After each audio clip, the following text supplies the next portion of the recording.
can you be sure they understand you? How can you be sure they see you right? Anyone bold can seem impressive when you're caught up in the hype. But what if you aren't you?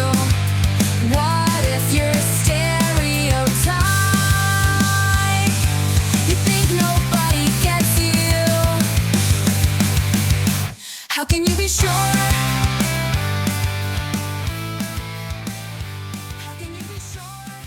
In this very special bonus episode of Everly Heights Tales, I sit down with the cast of Welcome Freshmen, originally called Very Special, to talk to them about producing a story like this online, as well as the initial involvement of AI art models that I was going to be using to make this project into an animated series. It's a really interesting conversation with some really talented actors about, where their heads were at with all this stuff about 2 years ago. I'd love to do a follow-up conversation with them sometime to see how they feel about it now. I'll also mention that Bobby Frankenberger was originally cast as Ricky, and he chimes in a lot in this conversation. Unfortunately, because Ricky's special appears in a later episode this season, and Bobby wasn't available to come back and reprise his role, I ended up having to replace him myself in the actual episode. So much love to Bobby Frankenberger. You can still hear his ums and ahs and a lot of his improv work throughout Welcome Freshmen. But if he says something specifically about playing Ricky's special, he unfortunately didn't in the final version. All right, let's go behind the scenes and find out how we made Welcome Freshmen. How can you be sure we'll stay together? How can you be sure we're on the same side? But what if no one's sure? What if we're all lost in the night? You think you made the right choice?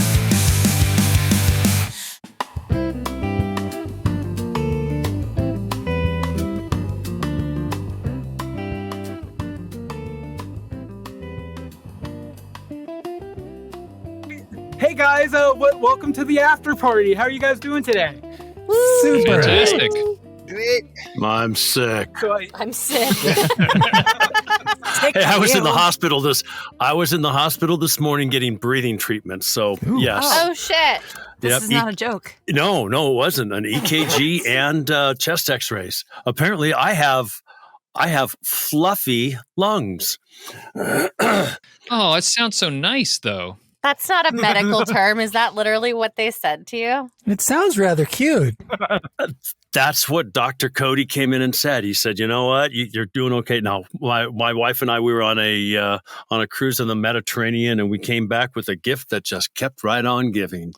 Dr. Sergio. Fluffy lungs. That's not a doctor name, and he's telling you have fluffy lungs. Are you sure about this, doctor? Right?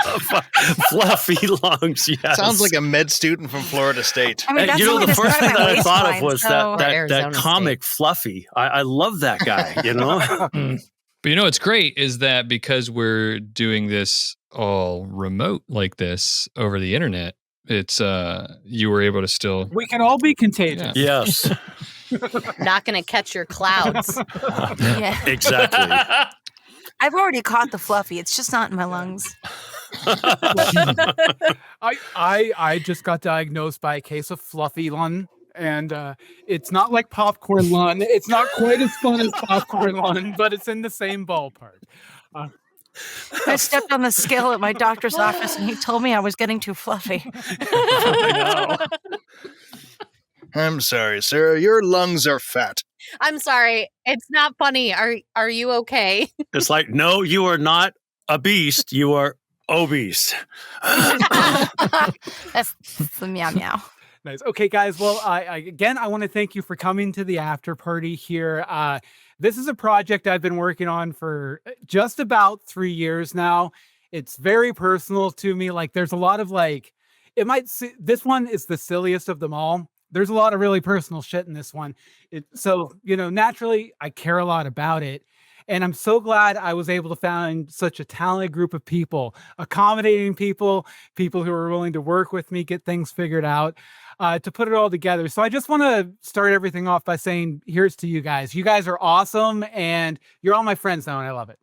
Cheers, Bill. Oh, thanks. Cheers. I'll cheers you with coffee Very nice. I'm actually drinking water. as I drink my water. But all right, so I did have a couple of questions I wanted to bring up, and you know, we've been having a lot of fun, a lot of getting to know each other loosey goosey. I do have a couple of things I thought people might be interested in hearing about from you. First of all, this project is, you know, all based in AI. The AI tools I'm using to make Very Special are pretty controversial right now, right? They're coming up in, you know, these strike meetings with the actors and the writers. It's kind of crazy pants. So I felt it was important to be upfront with that aspect of the project as I was introducing it to you guys and trying to get you guys to come join me. So I was kind of curious, like, was there anything I did that made you feel good about coming to a project like this? And what sort of apprehensions did you have coming into a AI powered project like this? I mean, I will say, you're upfront at least about what you were doing and how you were using it. Yeah. I will say, like last week, I turned down a relatively good paying gig because they were saying, hey, we're going to use AI just to do like line retakes and stuff like that. And then if you read the contract, it's like full buyout in perpetuity, blah, blah, blah. I'm like, with the ability to rework my voice. And I was like, oh my God, no. And it was through I know a friend who runs an agency, and I emailed him back and said, look, man, like, I know you don't need this feedback, but here it is. That's not okay. Like, you can't buy my voice. Yeah. Forever. Like, that's no, but you were clear about how you're using it and the period and the length of time and everything else. And I was like, oh, great. That sounds like way more fun and less stress. The transparency's really a big deal, though. I mean, like with all the how-to kind of content that you're doing, it just feels very comfortable knowing everything you're thinking about and how you're like it's very easy, it's very accessible to know how you are approaching the project. Like there's no mystery there, you know? Yeah. Transparency in the process is super important to me. You know, if I'm using a model, I'm going to train the model first so you see what I'm doing with it.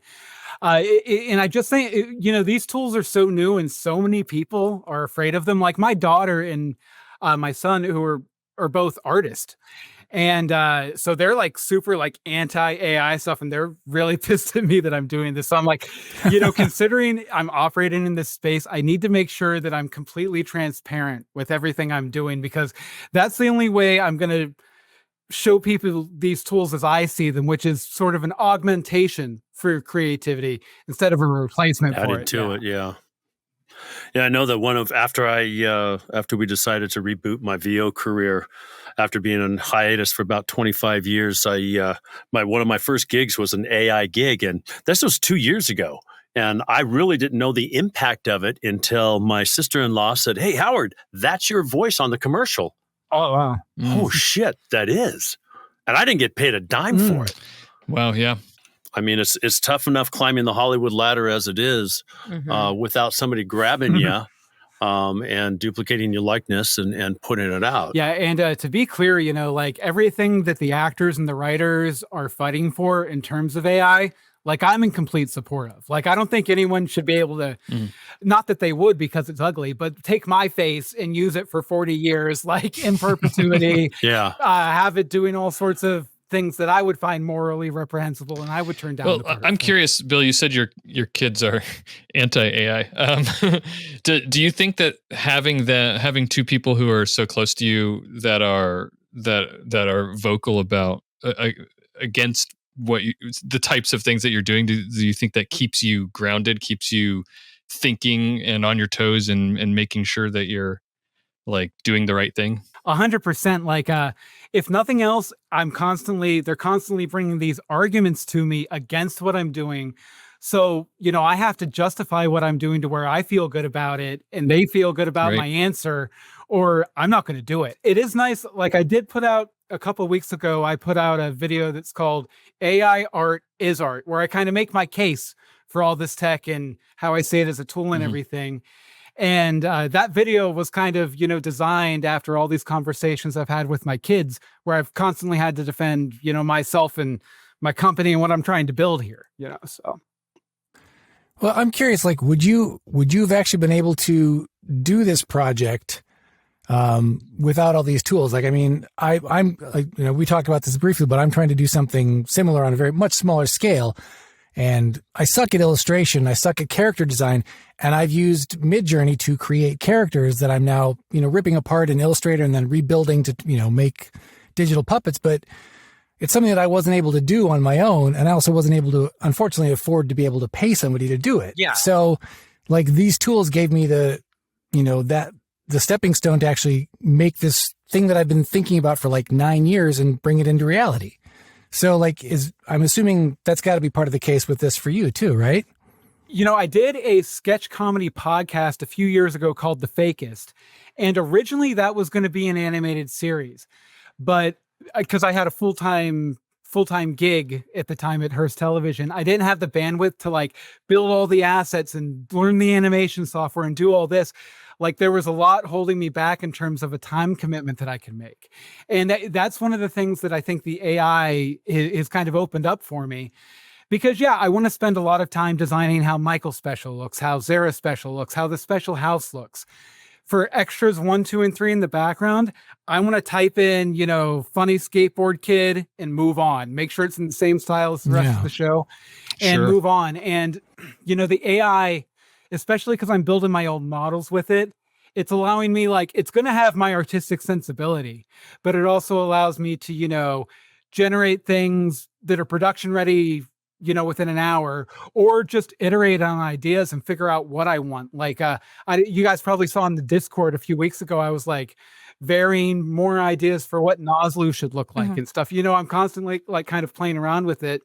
And because AI does the heavy lifting of putting the initial illustration together for me, I can spend a lot more time on that refining process, which is, I think, where good art is made. Yeah. A rough draft is important as a place to start from. And that's what Stable Diffusion is doing for me, is it's giving me a rough draft really quick that I can start from. And this is just, I really feel as though this is just one of the tools back when I got my degree in radio TV production. We were actually doing tape editing with tape, on both audio and visual. And then, rebooting this thing, I had to relearn all of the digital stuff all over again. It's just another generative of the technology that we have. But when we mix, if you're doing it in an ethical way, and I think that's a huge part of it. You can go ahead and use the AI transformative process in an ethical way that doesn't kill off everybody out here, because then you become a one and done type of producer. But if you're doing it in an ethical way with good ethical boundaries and backing, I say go for it. Hell, I just got through taking some phenomenal pictures of the Tuscany landscape when I was in Italy 2 weeks ago, and I want to turn those into like lithographic or paintings. And Bill, maybe you can offline, point me to a couple of those places that I could go to that could make the lithograph. Because we have a place on our wall that I need to put something on, and I've got a picture I want to do, but I want it in a painting thing. So it's just an iterative way of bringing out the artistic abilities of people. It's a whole nother generation.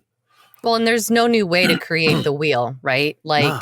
Think about how the foundations of acting and the foundations of art, everybody learns from something now. It's not like anything else is now all of a sudden a new atom has appeared or whatnot, which is a whole different story because now we're talking about dark matter. But as far as art goes and everything, I think what the problem that right now we're ensuing is that we are trying to figure out what those ethical boundaries are. Yeah. Because I don't think we know. No. We know, but I don't think as a collective. Yeah. We know. Yeah. And Bill is frozen. And a nice smile. Oh, I mean, Bill is frozen in a variety of positions. This I is thought he one was of the just ones. holding the position. I know, Screenshot right? that. That's adorable. Let's all make a Bill Meeks face. Yeah. Oh, nope, still gone. Can I you don't guys have- still hear me? He's Oh, here. yeah, still hear yeah. you. Okay, Yeah. good. I'm glad. I don't like that I noticed like how red his lips are.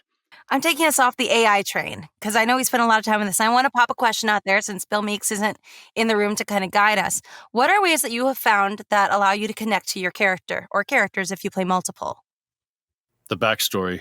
When I looked at, I play these two weird characters, but anyhow, like for example, the DJ, Ron, he's obviously he's had a thorn stuck in his side. He was probably brought up by some farmers. He had to go out and work a hard day's life. He's watched his dad been mowed over, pushed by the situations of life. And so you've got to build all of that stuff in so that I can go ahead and bring that out and say, hey, you know what? I'm pissed at the world and this shit is changing things. And so then you got to jump into, well, what's the backstory of Mayor Brown? Well, I don't know. He seems like a pompous. Well, yeah. So did you create your own backstories, Howard, or is this something that you got information from? I Okay. did.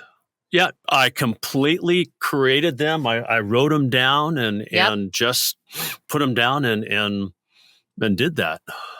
For me, it was a little bit different. So obviously, Ricky is totally different than the rest of his family, and that's kind of where I started. Was after reading through the script, like clearly, he's the odd one out in his family, and so that means he's probably I'd spent. say that we're all kind of unique. But he's probably so he must have spent his whole. These are his formative years, and so he must have spent a lot of time feeling like the odd one out. So he's very frustrated all the time, is what I imagine, and at least when he's at home. I toyed with the idea at first, and it never ended up happening. But I toyed with the idea of having almost two tones to his voice. One when he was one when he was talking to his parents, and one when he was talking to everybody else. Because I always felt like when he was talking to his parents, he probably felt that he is smarter than them and knows more about the probably is. world than them. He probably is. And he knows what the way parents should be, the way adults should be, and he's surrounded by these adults that are not do not Adults? understand the world. Preach. Adulting, right? Preach. Yes. Yeah, I will say like that's kind of that dynamic that I tried to build in is like, the parents are Excuse kind me. of the kids in a lot of ways. And Ricky is probably the most responsible person in the house. And I love that. but also, and I'm sure that all of us can relate. Also, a lot of who you become is in reaction and contrary to your parents, right? Like your parents are who you don't want to become. And so like I just see that very viscerally with Ricky, Yeah, I think Bobby, I did mention in a chat to you, my ultimate plan for Ricky by the end of season 1 would be to flip him from conservative to liberal like his parents. So you guys, I won't say what it is on the video, but you guys have caught wind of it in the chat room when I posted some script snippets from a future script. But there's a very major event that happens in the life of the specials eventually that will flip Ricky from liberal to conservative. Eventually. How about you, Kristyna? I was going to say, thank you for asking, Laurin. I was going to say, I likened Abby to a very obscene My Little Pony. And so I'm not going to lie, I watched a little bit of My Little Pony. I found out how annoying they could be, but how far they could push it without it being like, oh my God, there she goes again. She's speaking. Ugh, make it stop. So I tried to figure out how far I could just take Abby. So it was like, oh God, here comes Abby. She's talking again. What is she gonna say? But with it still being pertinent. Because she doesn't have a lot, but every time she spoke, I wanted it to be like oh, look, Abby's talking. Right. Yeah. That's super important. I felt like I didn't have to. Go ahead, Bill. Oh, I was just going to say, yeah, she doesn't say much, but when she does, it's impactful and it makes an impact. Yeah. Let's see. Your question was how did we get like into character, right? How did you find ways to connect to your character? Oh, connect to my character. To bring it to life. Mine wasn't too hard because as I read through the script, I was like, oh shit, this is me. You're so cool, Laurin. What are you talking about? Oh, ooh. I mean, Turns like, out Laurin was also shit girl in high school. Well, so that was the one part I didn't have was I wasn't like made fun of all the time, but like I already had because being in California now and coming from the Midwest, it was like the Daria, like Valley girl kind of thing. That's already my mentality for life. And I was like, oh no, okay, I got this. Were you a Valley girl? Well, no, but I mean, I can add like the, oh my God, like what? Like to my voice, you know? Sure. So it was fun to kind of figure out a way to pretend to be a person that nobody really liked, but then I cared, but then didn't care. So I just kind of like went back to high school and was like, what happens if I would have been in this situation? So I just kind of dove into my memory socket. So rearranged some things. What would you have done if you were in that situation? I probably would have done the same things that Zara did. Just sung out loud in everybody's faces and then changed to someone who didn't care anymore. Fuck yeah. Yes, The secret neutrality. absolutely. If anyone comes to me and they're like, I don't think Sarah's very realistic, I was like, no, the girl who plays her said that, you know, this Yeah. Like, Zara is based off of Laurin. Yeah. I'm shit girl, guys. Okay. Well, I'll go next. I missed the full question though. What was it again? I was having my tech friends. How did you connect to your character to bring them to life? Okay, well, I wrote my character, so that was really helpful. No, Mr. Matheson, I'll say, I actually wrote him with me in mind because he's like just this super positive, always optimistic, always helpful dude, and that's kind of who I see myself as. So I thought, you know, that I have to play that part. Like other people read for Mr. Matheson, they did great jobs. They were never going to get the part. I'm sorry, guys. I think a couple people in this room did. But without throwing my family too far under the bus, I definitely had some eerie similarities from my childhood growing up that I was able to pull from, including a theater teacher I had in high school, which is where some of my characterization comes from. But I also had it was an interesting, similar family dynamic that happened in my growing up that I was able to pull from. And I felt like that actually kind of kept me a little bit grounded in a weird way. I could see theater teacher in your audition, and Michael Special, the way he's portrayed, is very much inspired by my theater teacher from college, John Riley. He was this big dramatic guy that, was kind of why. Well, it's basically like if my theater teacher had also been a pothead, I guess you could say. Michael Special is actually one of my favorite characters to listen to. Mine too. Yeah, for sure. Same. Like Totally. the way that you brought your character to life reminds me of my high school English teacher who would throw shoes at people. Oh, She one time threw a book at somebody because he told her she looked, and he made a compliment, and then she told him that he was good looking, and he said, "Oh, but you're so old," and so she threw a book at him, like. And she would carry around a backpack and fill it with rocks to help her correct her posture and build strength in her back. Wow. Yeah, she would give us points on tests if we brought in a rock for her backpack. Anyway, you reminded me of her. That's Wow. a compliment? This really scarring memory I have, it's just like you, Sean. Yeah. Thank you, Sean. My most scarring memory with her is when I sat in class my very first day, and my agenda, you have to have it open to the day. So as soon as the bell rings, you can write down everything on the board. It was the first day. I'm a little OCD. I was at the back page, filling in my schedule, making it look pretty, adding highlighters, color coordinating. She comes over, slaps on a paper on my desk and says, "Detention, that's the wrong page." Wow. But she ended up being one of my favorite teachers. So I mean, the only way I'll talk about like letting my character, my small amount of time that I show up, which I love that. I love being side characters in projects more than I do like being main characters. I prefer to boost everyone up, like in this case, showing just how screwed Zara was in that situation. Yeah. I loved performing that specific task in that. Well, two things. One, I am very much one of those ones that goes, "Oh, Mr. Director, how do you want, and give me direction." So whenever I was going to do that, I was like, "Okay, Bill, what do you want out of this?" And he was like, Steve is pretty much a Steve Urkel figure. And I was like, gotcha, sort of thing. What Bill doesn't know is I also have a weird little allergy thing in the back of my throat sometimes that really helped out in this situation. Yeah. So finding that voice essentially went, please don't have me have a good allergy day, because that's one of the few times I don't want that. So that I could just get the done really well and everything. So it helped out in this case. I love that. Skip the Zyrtec that day. Yeah, seriously, do that. Sam, I believe you're the only cast member who came to Very Special from the Facus. So, your first big part in the Facus was Carl, the main character, Paul's assistant, and you were really in depth and really involved for the first time. I did sort of the process that we've gone through in recording Very Special.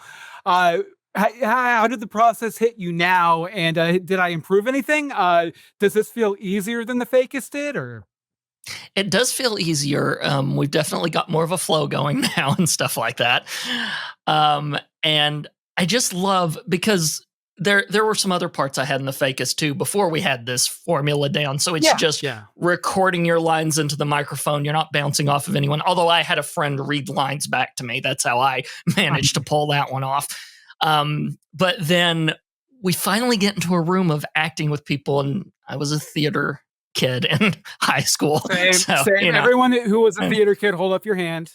Yeah, that's... Howard. Sorry. I'm sorry, Howard. He's like, I was a musician. I played jazz alto sax and soprano sax, so along the same genre. Yeah, band works. Kid. I was a band camp. Good. You got to have some level of geekness to be in this. Yeah, absolutely. Yes, definitely.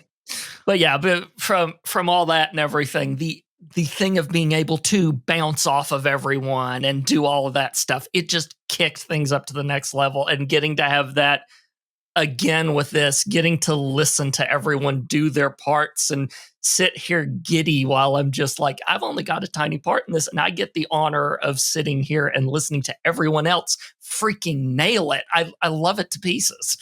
Yeah, that was very nice.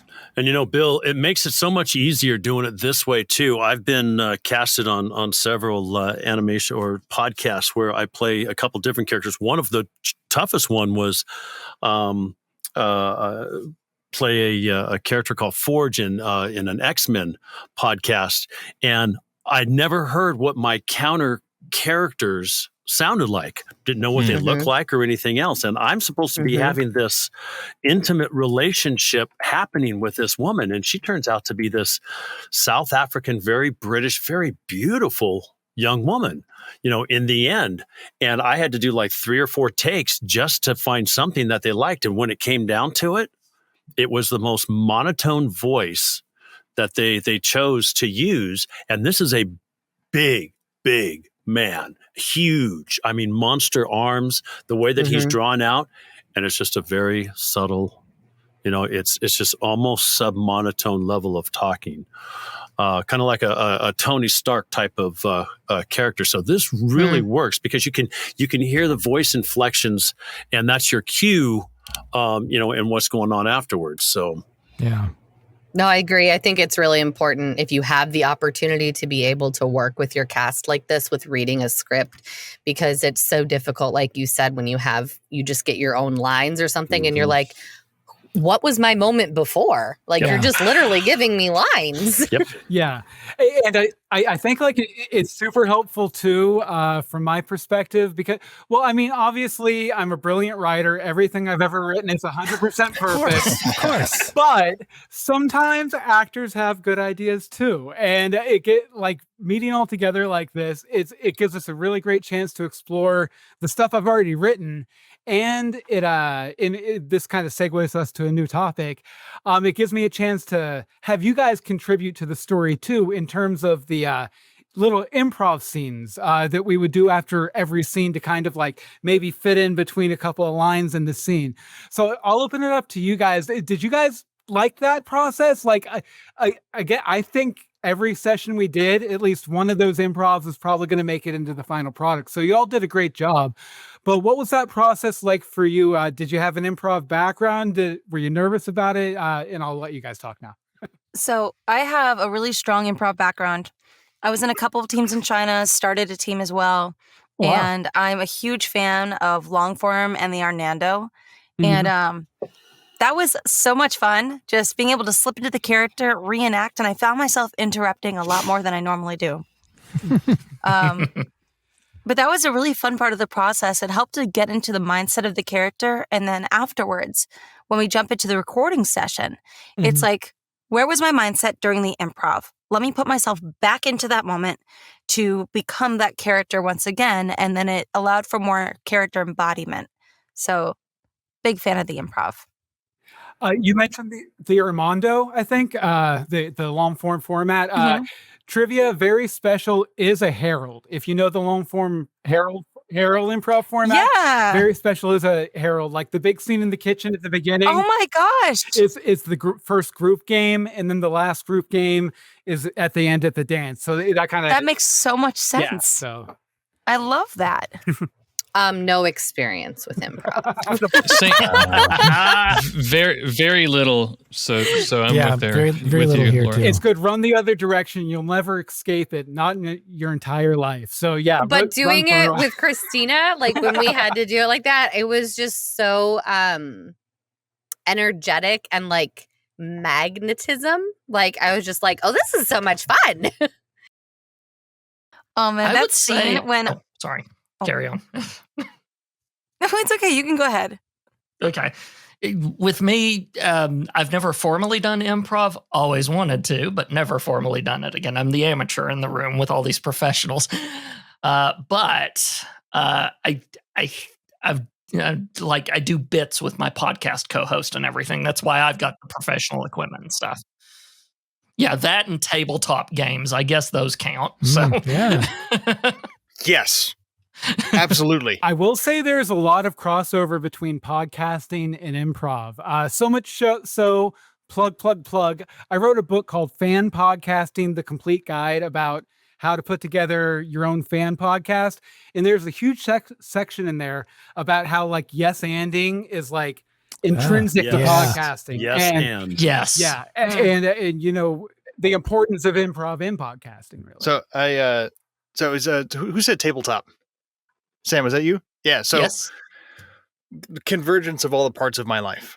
Voice acting. I have a degree in theater. I have a master's in video game development. My day job is making video games. And this Nice. week I'm going to a tabletop gaming Okay, convention. Dev, we see you. It's happening. So I've never actually played a tabletop role playing game. I've only ever DM'd. Oh, wow. Okay. That's the ADD part of my brain. But I've almost always ever DM'd for. So I was a bartender for a long time. So people in the restaurant industry who are actors, actors and writers and directors, Mhm. and that's the most fun because it is an improv game at its heart. Sure. Tabletop role playing is an improv game. You're storytelling. You're saying, "Well, this is my character. I'm in this scene."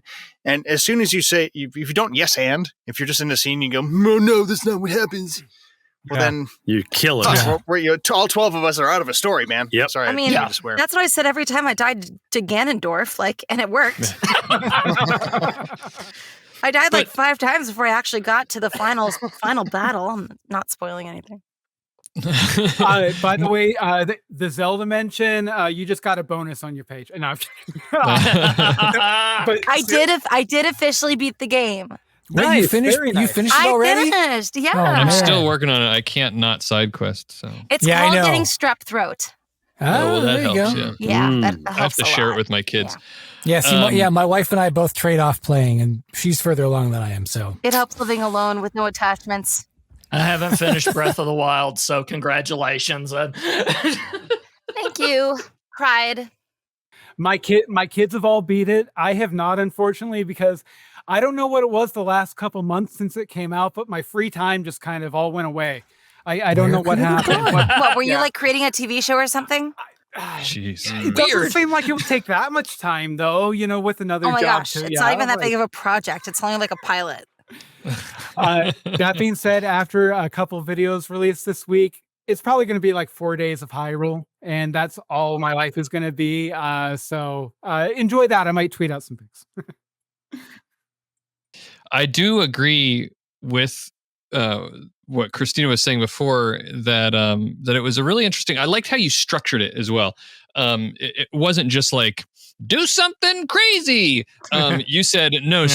Yeah, because that's not a good idea. Yeah, that can be rough. You were very specific. You said, okay, we're done with this scene. Now, this part, I want to very specifically between these characters, I want you guys to riff on this thing about, you two are making fun of each other about this, or you're talking to your sister, and just go back and forth. And not only did that structure really, really help, but also, this is the part I was saying I agree with Kristyna. It was a really good way to sort of play in the playground of your character and get to know your character better, in a way that wasn't explicit on the script, So I did really enjoy that, and definitely also watching other people. To bring in what we were talking about, how this is such a unique gift that we get to act with each other. I got to see, even in improvs that I wasn't doing, other people that I'm acting with getting to know their characters more, and that helped me get to know them, and all this kind of stuff. So it was all around, I think, a really great experience. The improv part of it was really helpful and constructive, whether you get something useful out of it or not. Like I said, every improv session we did, there was at least one scene I was like, yeah, that's good. Or one variation on a scene I was like, yeah, that's going in. And I'm glad that you guys appreciated the way I structured it, because like, I didn't want to have to ask everyone to have like an intimate knowledge of the material like I do. So I figured, but I still want to play, right? So I figured the best way to do that is pinpoint one or two, places in a scene where we can kind of get in and expand and have some fun. And I just love that it brings in you guys as voices to the characters too, because, I cast you because I saw the character in you, but it gives me an opportunity to see you in the character, which is a lot of fun for me. I love that, by the way. Like, I did not initially audition for Abby, but when I got the role of Abby and I went in and re-looked through the script and reading all of Abby's part, I was like, I'm in love with this character, which is not okay because she's an 11-year-old girl. But, Kitty. Sorry, distracted. Oh my gosh, that is the cutest kitten ever. Look at this. Look at the eyes. She's so like, whoa. Oh, can we bring our cats on? How should you?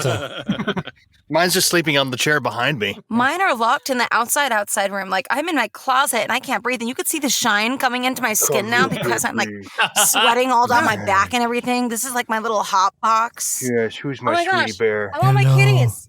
Yeah. I'm getting mine. She's a studio cat. I'll be back. Well, Kristyna, real quick, right?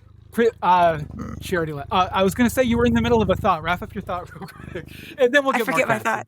Okay, perfect. Go get the cat. I fell in love with Abby so quickly because she's written in like this, like I had said earlier, doesn't have any lines, but she's snarky, she's punchy, she's an unforgettable character that by the time all the specials realize Abby hasn't been in the scene for a long time and they're all together and they're hugging. I'm like, wait, where's Abby? That's when the audience is going to be like, oh, wait, where is Abby? Did the writer forget about her? And you pop over. Oh, no, she is still at home watching inappropriate television. Nice. Okay, great point. Go get your cat. Thank you. Yes, get the cats. I don't have a cat. I have a dog, but I don't think he's in here, so I can't bring Ziggy into the scene. I don't have headphones on, so I can't hear you. This is Wednesday Addams. No, you're my muffin. Oh, come on. Okay, hang on. I'm putting on my headphones. Wednesday. Stay my lap. Don't move. See, that's the difference between cats and my Frenchie. My Frenchie will just sit here on top of me while I pet him. Cats, she normally does this. Ah. But she's camera shy. Oh, here's my second one. She's just trying to hug Mama. Hang on. Here's number 2. Come here, Muffin. Ugh. Love Hello, Muffin. This is Jasper Oliver Gremlin Chunks the first. Very nice. Very nice. Look at the screen, baby. They want to see your face. Chunks for short. Yes. Squished your face. No, I love his, long cat names. I love it. his nickname is Little Shit. Nice. Mm. Nice. I could. Appropriate. He also I can needs to ima- be brushed. Oh. I love cats. I think they're so adorable. Cats love me. I'm deathly allergic. Well, I wouldn't say deathly. I'll have a bad time. Yeah. All right, as he runs, and only because I'm this kind of nerd, and it's not competitive. It's more analytical. We hit a couple close-ups as we were looking at pets, and I love looking at like tech. I'm like, oh, what kind of headphones are theirs? And I'm pretty sure Kristyna, Laurin, and I all have Sennheisers on right now. Yeah. Sennheisers are 280 HD Pros. Same. Love them. These are the ones I bought when I was in undergrad in theater. Hey, Yeah, the they're HD great. 280 Pros. Yeah.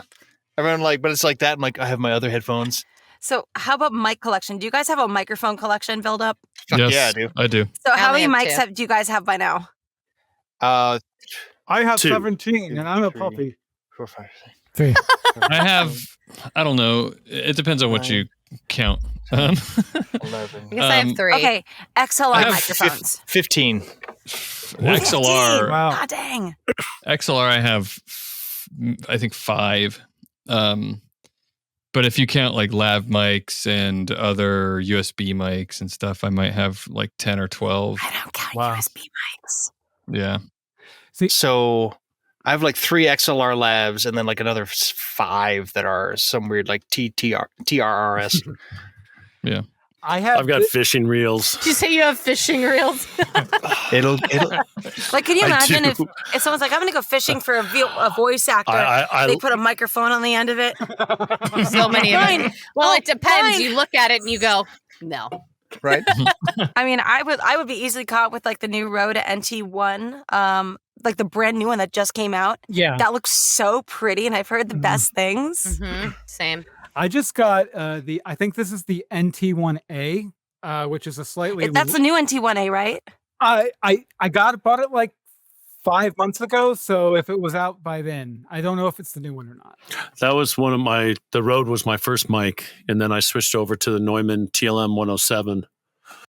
I was considering that one. My space isn't treated enough. I like the 107. I like the idea of the 107 because way back when I was voicing at McDonnell Douglas for several in-house characters, they'd put me in a 10 by 10 room and I'd have to play different characters. And I'm an Italian and I love the whole space.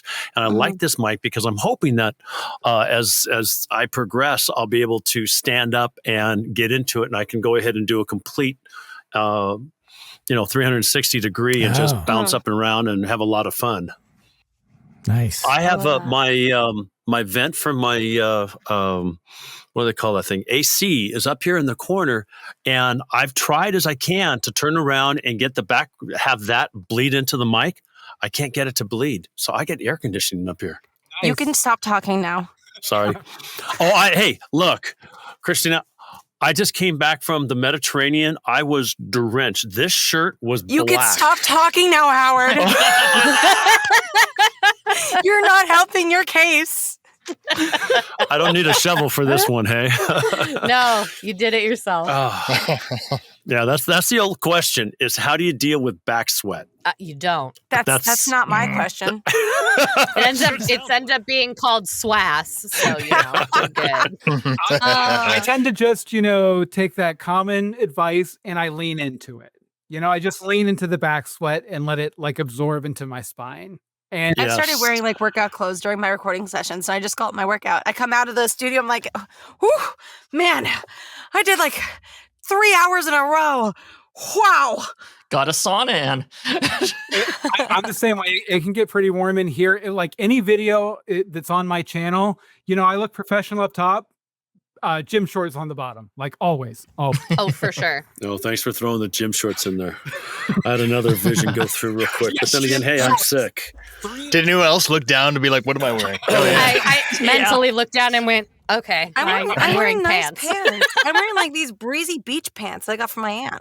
Okay, so this is a story that I've personally lived with for like 3 years. It's been, I've held it very close to the vest, very close to the chest. I've got a lot of feedback on it, but not from people that I feel like I know now. So I was just wondering, like, what's you guys' impressions of the very special pilot? Were there any parts that you were like, that's an interesting choice? Just like, general feedback. I won't hold it against you. You'll still get paid. Just like, I'd love to hear, just because, you spend so many years in a closet or in a cave, writing this stuff. Like, I'd love to hear your thoughts on it. So I'll shut up now and let you talk. Okay, Patrick Star.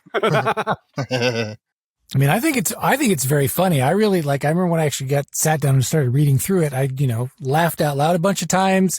And to me, it totally harkens back to 80s and 90s sitcoms. In the best way possible. I see different tropes in it that I really enjoy. And, I don't know. I think it seems like it's structured very nice. And, it's got a lot of really original characters. And I feel like, it's also hard, kind of hearing everybody do it, but it seems like a lot of different distinct voices, which I think sometimes, it's easy to write things that kind of all kind of sound like they're coming from the same place. And this feels they feel very distinct and original and different. And it's great. I don't know. I had a lot of fun with it. I love that your show starts and ends with a punch. And it's not just because I'm in those scenes, but it starts with a joke and then you get to the meat of the story and then it ends with the joke. It's almost like watching the end of a Marvel's movie, and then suddenly they're in a Chinese restaurant eating noodles, right? Like shawarma, or shawarma. Like they do both. You spotted the Zhangji fan. They do both. Yes. But you start it with a joke and you end it with a joke. Like you snap it together. It's like this 90s sardonic cookie. I've always been a big fan of comedies where you can kind of fold them in half and they touch on the end. Like I think of Shaun of the Dead. It starts on the couch and it ends with him on the couch. I just love sort of the synchronicity of that. Bookending. Yeah, exactly. Sure. Yeah. There's a sort of circular nature to it that is very pleasing. You mean the 90s sitcom format?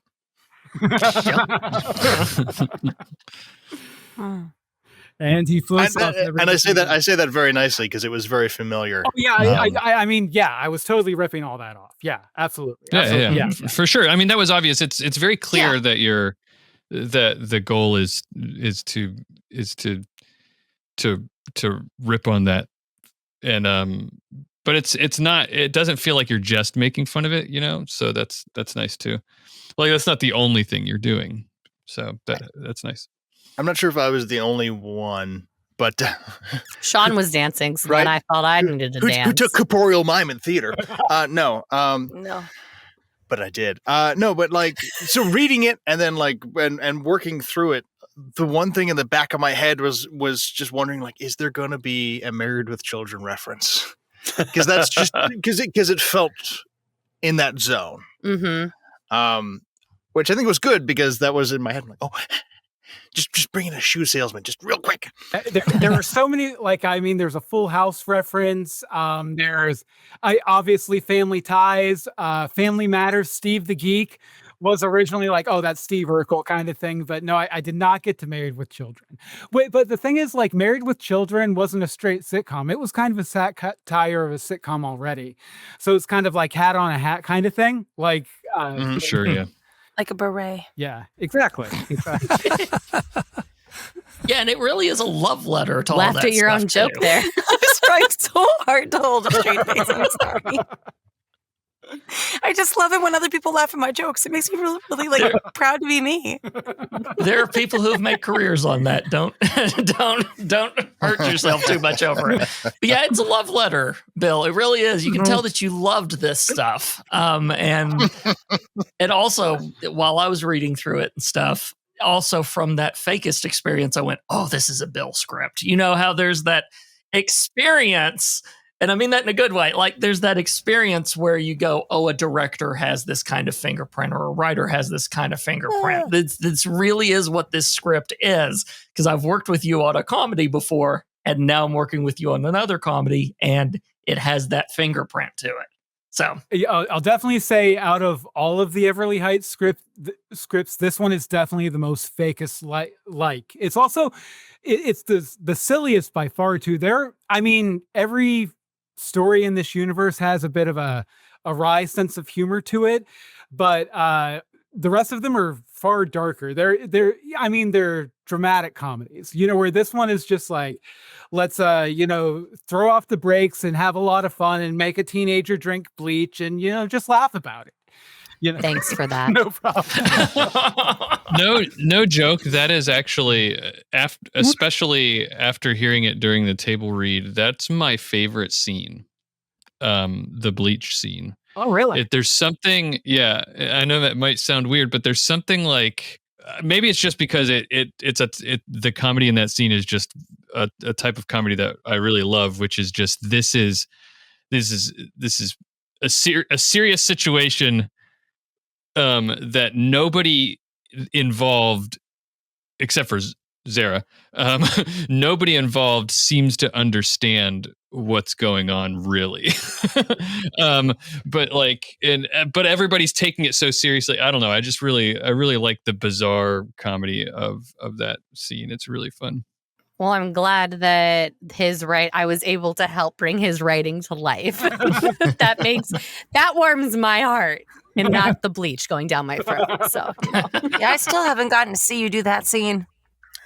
oh shit! Oh, it's coming up. It's coming up this week. It'll be on the channel. I'm so excited. Don't worry, I cough a lot. Okay. I will say there's a bit of a metaphor about nostalgia wrapped up in the whole idea of the bleach being Crystal Pepsi too. But I'll let you guys suss that out. The artist shouldn't interpret their own art for the audience. So yeah. I think the dance is my favorite scene, honestly. Well, I mean, that's definitely the scene where your character's the most powerful. But no, I mean not that part. Like I like Ricky and Jerome, like that part even before I come in. Like that's my favorite scene. I don't know. I can just envision it. That scene has a lot of energy to it, and it's like a frenetic energy. Like what's going to happen? Yeah. You can feel it in that scene. That are all the pieces going to fall into place? Exactly. Or am I going to pound both your asses? And then afterwards, and then he hugs you, and it's just like that whole little compilation right there. I was just like, this is great. I did like that because Creates a complicated character. I can't remember if I read that scene before we first recorded it or not, but I we did it, and then Bill gave a little direction, and I was like, oh, he's the classic bully was bullied for something and then became a bully. And given the voice direction I got, because I think I did an audition, but I did all of the characters. I didn't have anyone to read against, so I just did everyone. But it was my standard nerd voice. And I was like, oh, so he's the bully, but he has that kind of lisp / that cleft palate almost kind of sound. Yeah, in a 90s show, he would probably be the red-haired bully, and he would sound like that. Yeah. Yeah. Does he have red hair? Because now That's he so should. rude and derogatory. That's no offense to anyone with red hair, but my brother's a redhead. So is my brother-in-law.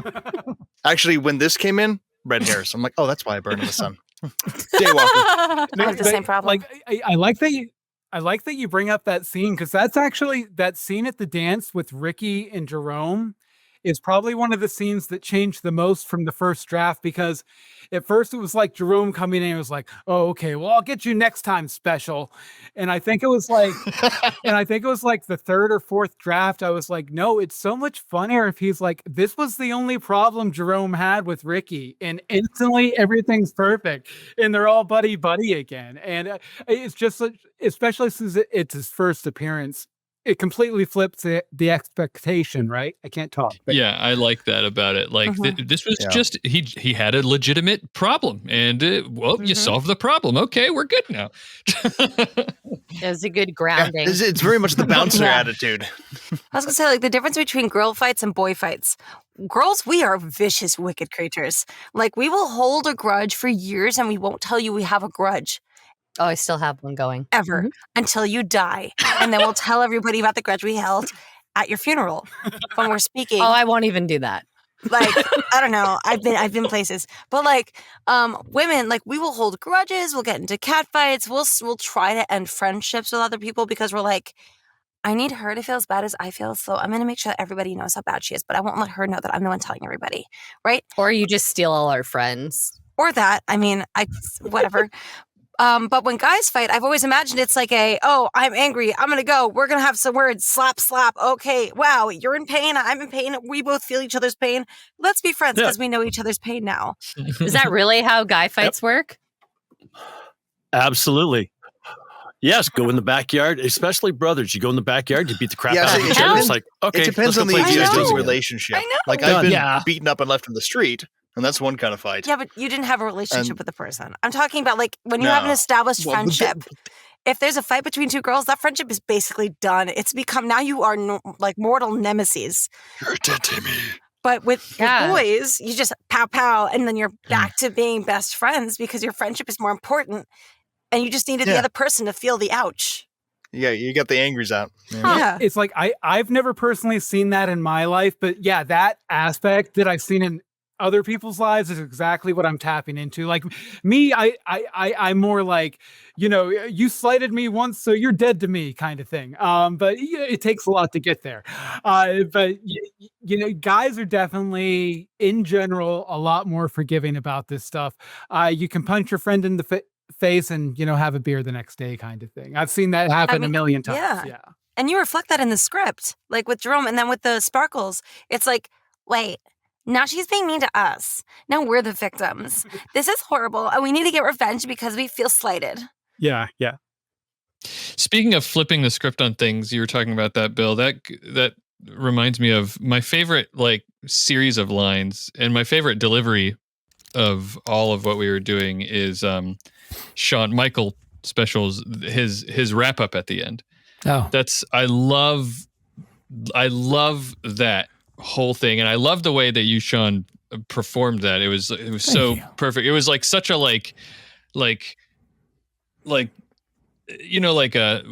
I'm teaching my family a lesson, and this is important. But the lesson, great impersonation. That was a really good impersonation. Wow, do that again.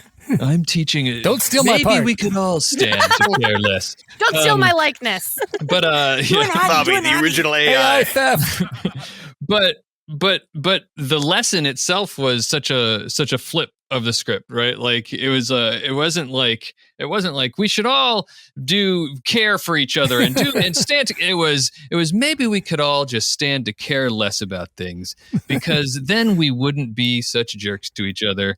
And I just really loved that. It was the 90s lesson at the end, but with that little like comedy twist to it. Speaking of caring less, where's our daughter?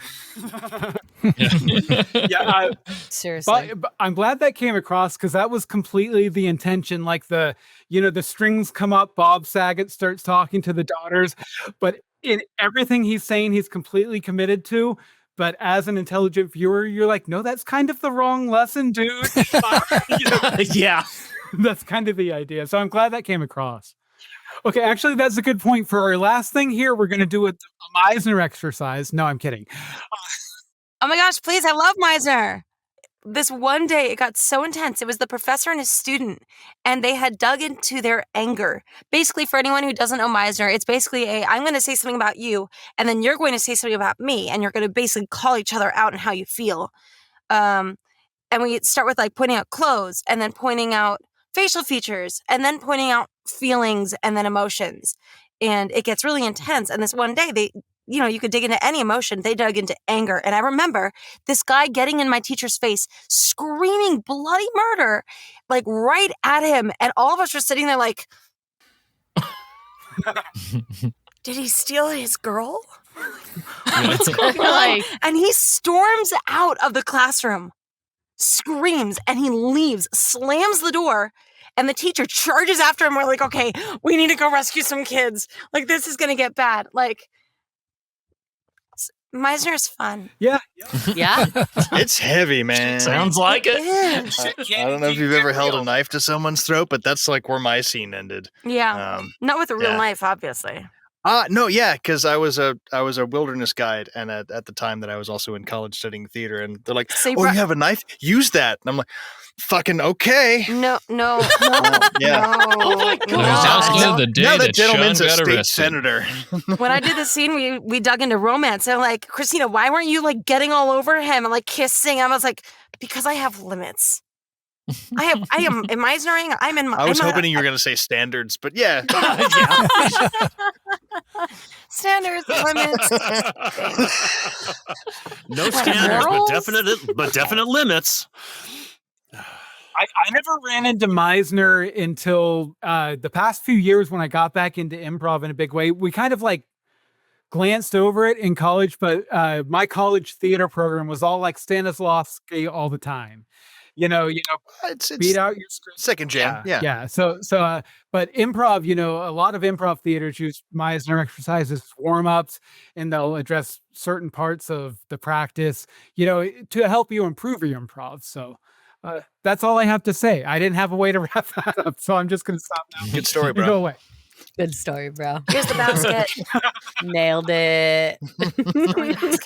I also have been sick for like the last week. I have a terrible chest and whatever thing. Hey, illness. Oh, you have fluffy lung. I actually do. Like, That's called a callback for anyone. Say it. you have the fluffy lung. How are you feeling today? Just the fluffy lung, yeah. Oh my gosh, are you okay? How are you feeling? I'm feeling I've got fluffy lung. Feel like I'm on cloud This is how 9. I'm on cloud 9. No, that wasn't a Not the joint. right I'm just Cloud9. fluffy. I feel like my lungs are flying. I've got Cloud9 was the name of the vape shop that I used to live by. Ooh. Oh, jeez. It's the new vaping disease. Fluffy lungs. Forget popcorn lungs. This is the new one. All right. So we probably should go ahead and wrap up here. We've been going an hour and 13. I'm not getting bored. I'm having a lot of fun. The audience probably isn't, but you guys all have lives. Some of you are on the East Coast. I was just out of curiosity, since I have a complete encyclopedic knowledge of the Everly Heights universe. Do you guys have any questions about where your characters end up, or where any of the stuff from Very Special? No, ends no up? spoilers. No spoilers. Yeah, no no spoilers. No. No spoilers. No. Why No would you spoilers. ask that? Bill, that is a horrible question to ask. Did you ever watch the seminal Jim Carrey, Jeff Goldblum comedy romp called Earth Girls Are Easy? Yeah, and that's completely what I'm parodying in this scene. Yeah, absolutely. Yes! Absolutely. Yeah. I'm going to have to Excellent. watch that now. I want to Thank watch you, that too. TBS Up All Night when I was 8. Shouldn't have seen that when I was 8. I was basically Abby Special. Yeah, I was going to was say, what I was. Yeah. you were an Abby. You were an Abby. You were lucky. I am an Abby. I'm actually looking it up right now. Earth Girls Are Easy, 1988 sci-fi musical, an hour and 40 minutes. This review says, overall, this is an excellent film for all ladies and extraordinarily empowering. That sounds exactly right up Abby's lane. Absolutely. Those really kind of naughty movies back then were very empowering in a sense. So- Yeah. It's also a movie that's based off of a song, which I don't think that happens too often. You know what? I'm about ready to wrap this party up too. I want to thank you guys so much for joining me for this stream, for the entire experience, for letting me bug you in your email and in the Discord server about 1 billion times. I'll be a bit more quiet now. And thank you for, I'd like to think that I made about 14 new friends over the course of the past couple of months. absolutely. Absolutely. So thank you so much. Sure we'll stay together. How can you be sure we're on the same side? But what if no one's sure? What if we're all lost in the night? You think you made the right choice. How can you be sure?